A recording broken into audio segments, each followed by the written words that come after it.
शेखर के साथ वैवाहिक बंधन में बंधने के बाद अर्चना मायके से रोते बिलखते विदा होकर ससुराल की देहरी पर खड़ी थी।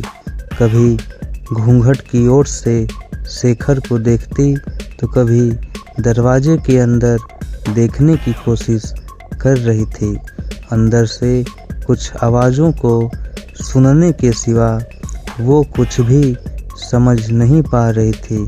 उसे ये तो पता था कि शेखर की माँ नहीं है, यानी वो सास बिना ससुराल में जाने वाली है। काफ़ी देर के बाद भी कोई गृह प्रवेश के लिए नहीं आया तो उसने शेखर की तरफ आशा भरी नज़रों से देखा, क्योंकि वो खुद भी काफ़ी थकान महसूस कर रही थी। शेखर ने शायद अर्चना की नज़रों की भाषा पढ़ ली थी।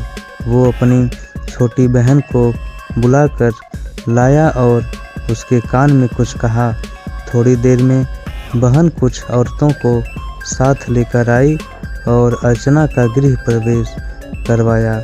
आगे भी कुछ रस्में हुई। इन सब के बीच अर्चना तो ये समझ ही गई थी कि सास बिना ससुराल का मतलब है बवाल। धीरे धीरे सारे रिश्तेदार चले गए। कोई अपनापन दिखाता तो कोई बेगानापन। सब अपने अपने तरीके से अपना और दूसरों का परिचय दे रहे थे। अर्चना कभी इनकी तो कभी उनकी बातें सुनकर परेशान सी हो रही थी। लेकिन धीरे धीरे ससुर, पति और 2 छोटी ननदों के साथ अर्चना अपनी गृहस्थी की गाड़ी को रास्ते पर लाने का प्रयास करने लगी। पति का प्यार, ससुराल का दुलार और छोटी ननद का स्नेह अर्चना को कब अल्हड़ लड़की से जिम्मेदार गृहिणी बना दिया, वो खुद भी नहीं समझ पा रही थी।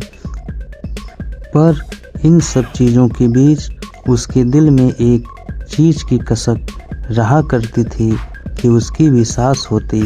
शादी के समय सारी सहेलियां उसे काफ़ी किस्मत वाला मानती थी कि चलो ससुराल में सास की किचकिच नहीं रहेगी।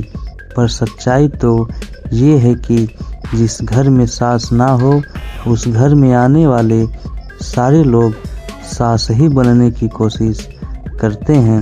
अर्चना भी इस बात को समझती थी, तभी तो दिल ही दिल में फैसला कर चुकी थी कि वो अपनी बेटियों की शादी सास बिना ससुराल में नहीं करेगी।